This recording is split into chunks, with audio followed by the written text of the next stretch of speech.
Welcome to Total Retail Talks, your podcast channel for retail knowledge. Hello, and welcome to this episode of Total Retail Talks. I'm Joe Keenan of Total Retail. I am joined today by Maggie Dawkins, the Vice President of Merchandising, Design, and Production at FabKids. Maggie and I are going to talk a little bit about how FabKids has evolved its content strategy during the pandemic, particularly its use of influencers. So thanks for joining me today, Maggie. Thanks for having me, Joe. So to get us started, why don't you briefly tell our audience a little bit about FabKids as overall, and then a little bit about your role with the company. Yeah, sure. So FabKids is the largest membership-based children's apparel and shoes brand. We offer product to consumers ages 2 to 16, boys and girls. And, we were originally founded in 2012 and then acquired by our current parent company, Textile Fashion Group, in 2013. Textile Fashion Group is a membership-based, basically is the umbrella over a group of membership-based retail companies that include Fabletics, Savage X Fenty, Just Fab, and Shoe Dazzle, and of course FabKids. I joined the company in 2015, and I've had this amazing opportunity to oversee the product development pipeline for, all of our product, starting with product ideation all the way to creation and selling on our site. So leading the design team, as you mentioned, the merchandising team, and the production team. It's also just a lot of fun. I have 2 little girls. I love creating things. And so I guess it's kind of my dream job.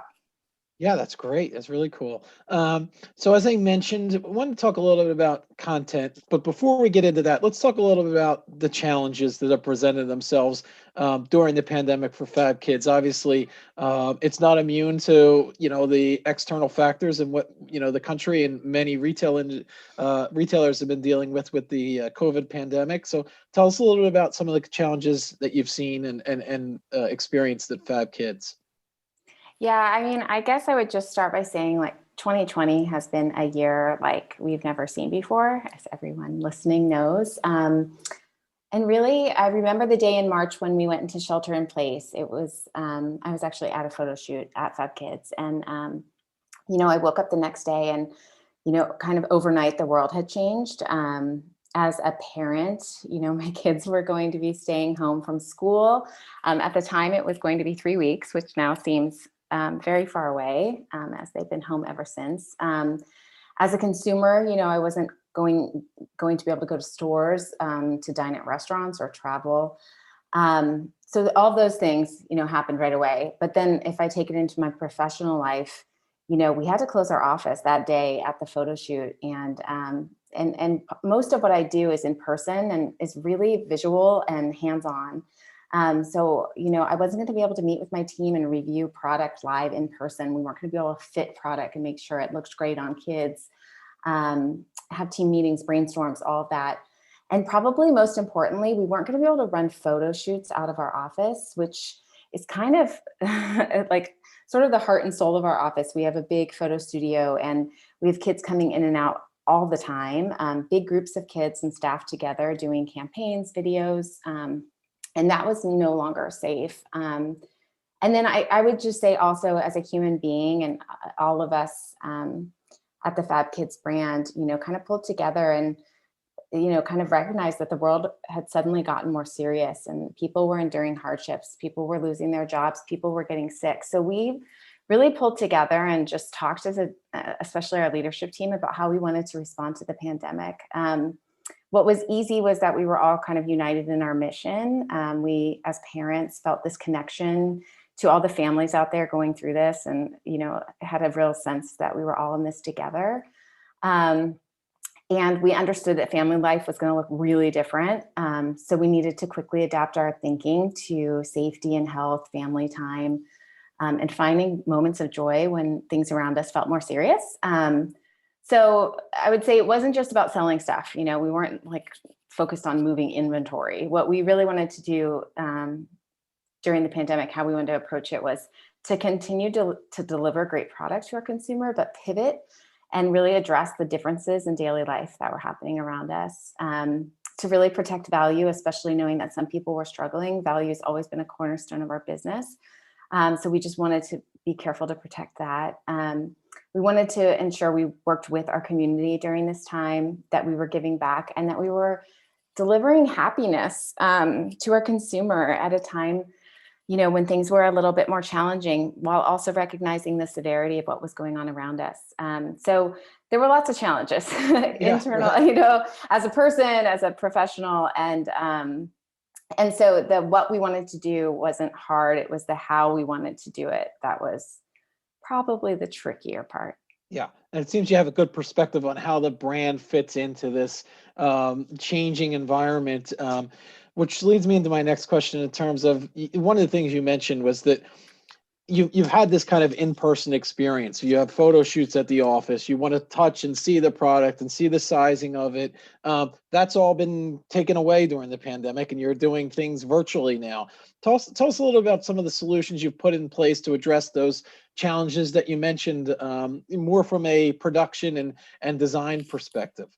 Yeah, I mean, so definitely what I'll say first is, interestingly, we were sort of relatively well positioned going into the pandemic, despite having all of those challenges. As a DTC business, we weren't thinking about store closures, stranded inventory, and then as a kid-centric business, we were really just worried about kids and families. We weren't thinking about groceries or other categories. So we were really able to immediately sort of pivot and change our thinking and change the way that we worked.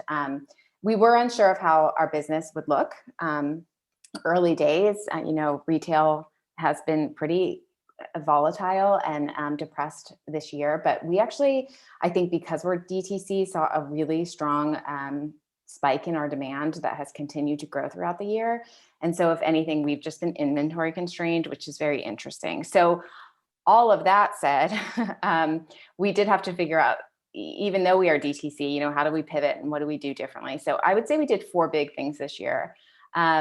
We pivoted our product offering. So immediately we pulled together and talked about, okay, what do we need to offer our consumer, given that the world around us looks different? And then the first thing we did was really go after masks, which was a category that didn't exist before.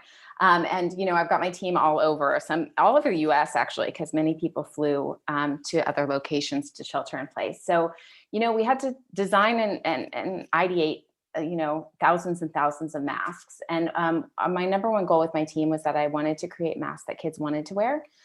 Because as a parent, you want your kids to put their mask on and keep it on and love it. We quickly came up with a design.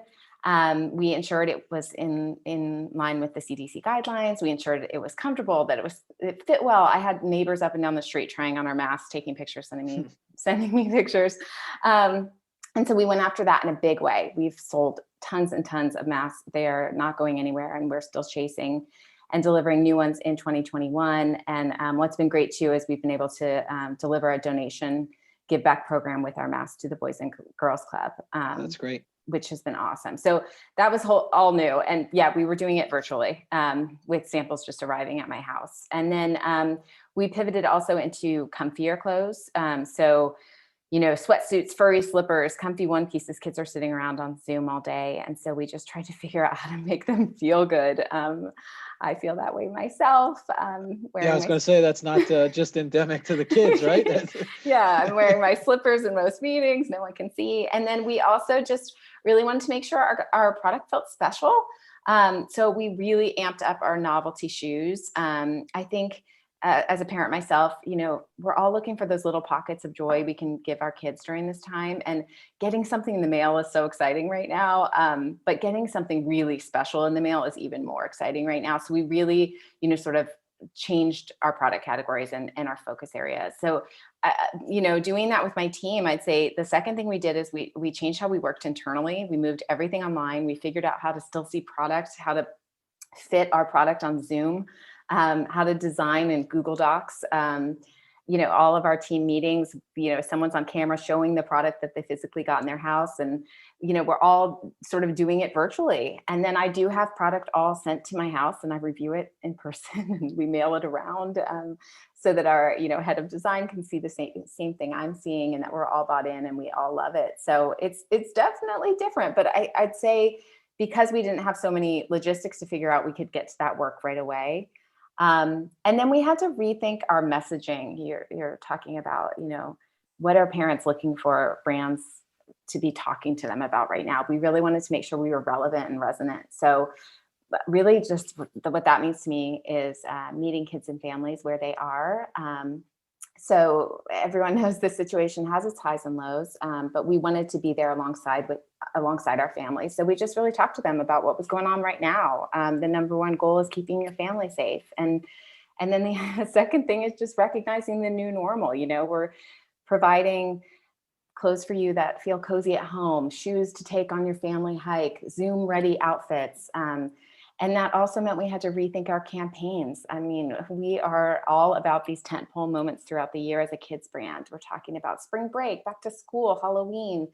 Those things all looked really different this year, but we still tried to make the moments feel special.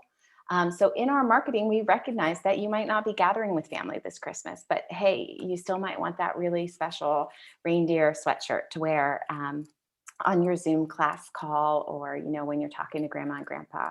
So, we just really tried to be there and to recognize what was going on around us. And then lastly, as I mentioned before, photo, oh my gosh, that has probably been our biggest hurdle. We had to pivot our photo strategy internally, which I had mentioned before. And at the highest level, what that looked like was really turning the camera over to our parents and kids. We have an amazing community of influencers that we've worked with over the last few years that we have close relationships with. And we really checked in with them at the beginning of the pandemic, and many of them wanted to take on more and get more involved in our photography, our social media. And it's turned out to be a really interesting partnership where we are no longer doing these giant produce shoots, but instead having real kids and real parents produce content that we're sharing with our consumer. And what that looks like is these parents shooting kids in their natural environment during shelter in place and during a pandemic. So they're playing in the backyard, they're doing sidewalk chalk, they're going hiking, they're cooking. And those have become our marketing messages, and sharing that story with our consumer, they've really responded well. And I think that's helped us deliver a strong business. Yeah. And so I think you've laid it out, some of the steps you've taken really well, Maggie. And I want to touch a little bit more on specifically those last 2 points that you've addressed a little bit in terms of kind of the shift in your messaging strategy and how you're talking to your customers during this time. And then that last piece around what you're doing in terms of you noted you had these big, photo shoots in the office. You're not having them now. How can we kind of still create that quality content, and how you're using influencers? So tell us a little bit about, the shift in content strategy as a result of the pandemic. And then a second part of that is just tell us a little bit more about how FabKids is using influencers. You mentioned the mothers that, they're taking these photos of their kids. Tell us a little bit about that and how it kind of helps you create marketing material. Yeah, so it's been quite a wild ride. But yeah, as far as shifting our content, I would say, first and foremost, we found it essential to shift our content immediately at the beginning of COVID-19's, start, because we really, like I said, wanted to be resonant. We wanted to feel relevant, and we were living it too. Our kids were at home, and we're trying to work and create product and balance it all. So our advertising really needed to shift to reflect this new environment that children were in. They are doing remote school. They're spending less time outside in the world in the old ways that we used to do, spend time outside in the world. So we just really focused on making that effort to be relatable. And so rather than release those overly produced commercial campaigns, which we thought kind of sent the wrong message, we moved in and worked closely with our trusted network of influencers. And so what I will say is we've always had this incredible community of influencer mom and kids. I think it's only grown during the pandemic, but it's always been a resource that we've worked with these families. And so they've always been invaluable, but I'd say this year more so than ever. And what our influencers look like is really different across the country. And I think what's really exciting is, we have all types. So not only like what they look like, we have girls and boys and siblings and different cultures and different backgrounds and different locations across the US that our influencers are working with us from. But they all have different skill sets and strengths. Some are really interested in doing, TikTok videos, and some love YouTube, and some are really big on Instagram. Probably what's been most significant is that we have some parents and kids in the community that are models, photographers that wanted to work with us on marketing campaigns. And what's been really exciting is, being able to turn that camera over, like I said, to, these moms and dads and kind of let them take our stories and kind of make them real, make them come to life, which has been a lot of fun. And I would say fun has been, the silver lining of that work. We consistently hear from the parents and kids that we're working with that this is a fun way for their family to come together and connect during this challenging time, and that it's actually created like activities for them to do. And I know we've all suffered from a little bit of pandemic boredom. So, Yeah, and I guess there's no greater testimonial to the brand than having your customers do your marketing for you, essentially. And they're sharing this content with you on social pages. Tell us a little bit about how you're collecting all of this material. Yeah, so like I said, our influencers all look different, and they're, doing different projects for us. But as far as like the photo shoots, the main photo shoots that we're doing, what I would say is the good news is we have a strong level of trust and collaboration with these partners, because I'd say we all share this sort of common value around like kid centricity. We're a really kid-centric brand, and we believe in kids really just being kids. And I'd say those parents and families that we're working with are sort of on the same page. So that part has been easy. I think we're kind of on the same page about what the content should look like. It's not been without challenge, though, to figure out how to do this remotely. I'd say the biggest hurdle has been samples. So, we used to order a set of samples, send them to the office, have kids come in, shoot, we're done. Now we're getting, samples to hundreds of kids and families across the US at any given time. We, right now, today, we are doing 3 or 4 different photo shoots in different locations that we, my team and the marketing and creative team are managing on the back end. So there's a lot of logistics that go into that, just to make sure we have everything in the right sizes. We have to make sure we have the shoes and the hair accessories and the sunglasses. And then our creative director is sending out, inspiration. Here's some ideas. This is what our collection was inspired by. Here's how we see it coming to life. So we do that work. So it's a lot of work, and we're doing it all remotely. But at the same time, what's really amazing is then turning that over to these families, and then they make it real. It's one thing to produce a shoot and, let's pretend we're doing something and let's make it look like this, but they're really doing it. And they don't have to make it look like anything. It's just what they're really doing right now, which is really incredible. And I actually would say has fundamentally changed the way that we work and the way that we want to market in the future, because there's something that you just really can't capture in a photo studio that you can in real life with real kids laughing and having fun with each other. Yeah, so in their natural environment. Doing their thing. So it's been really wonderful. And that kid authenticity has come through in a big way. And we've heard from our consumer that they see it and they appreciate it. And so that's been really validating.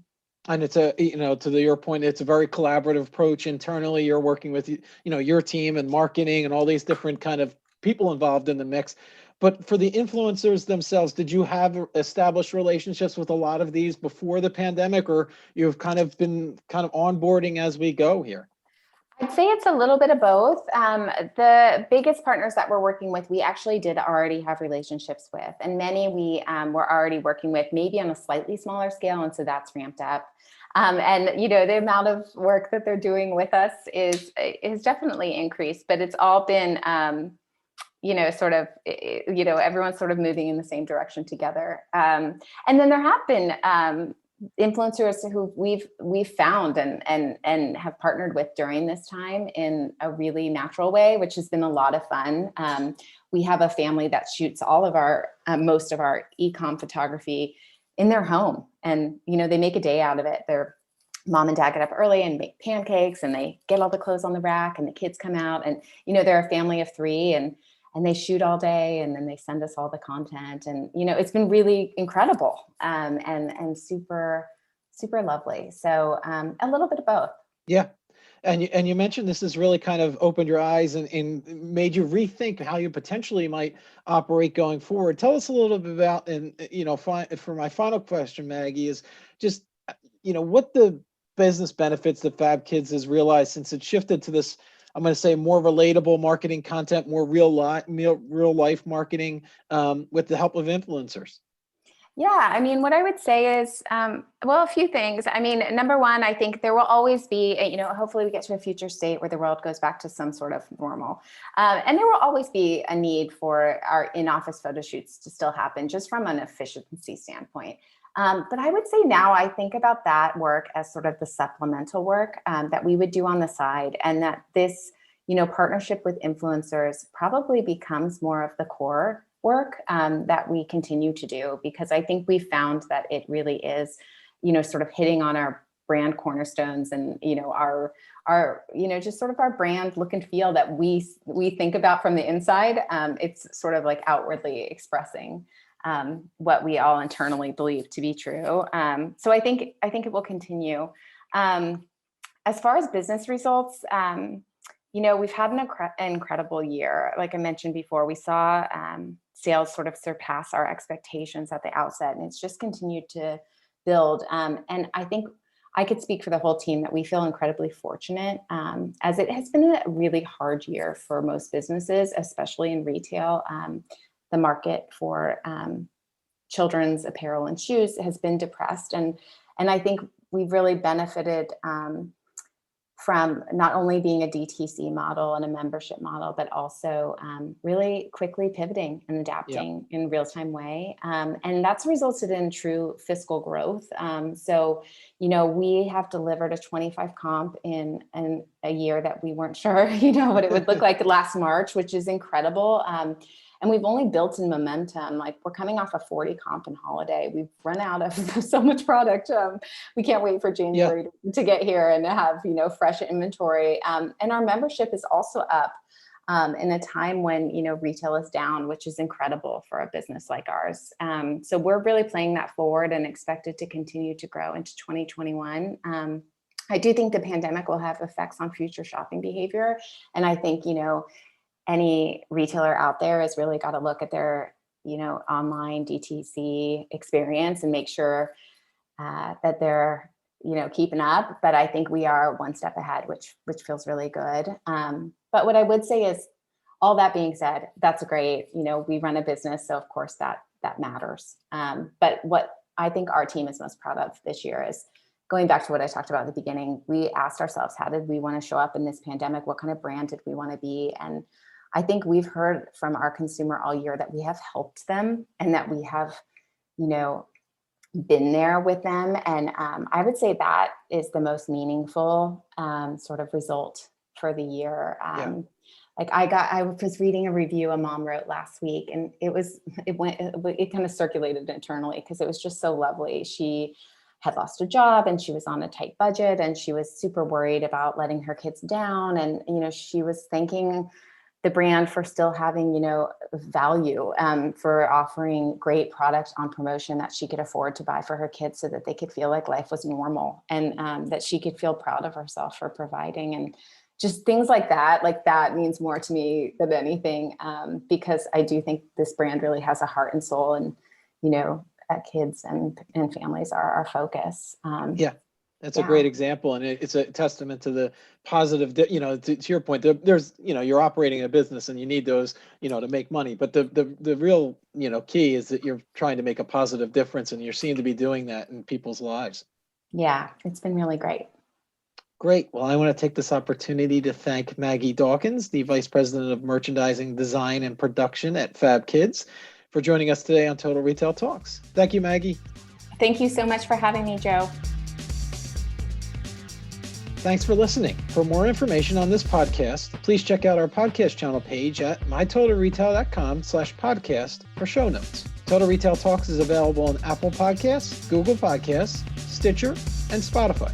Make sure to subscribe on our podcast channel page as well. If you've enjoyed this episode, please take a few moments to rate and review this podcast. Thanks, and until next time, this has been Total Retail Talks.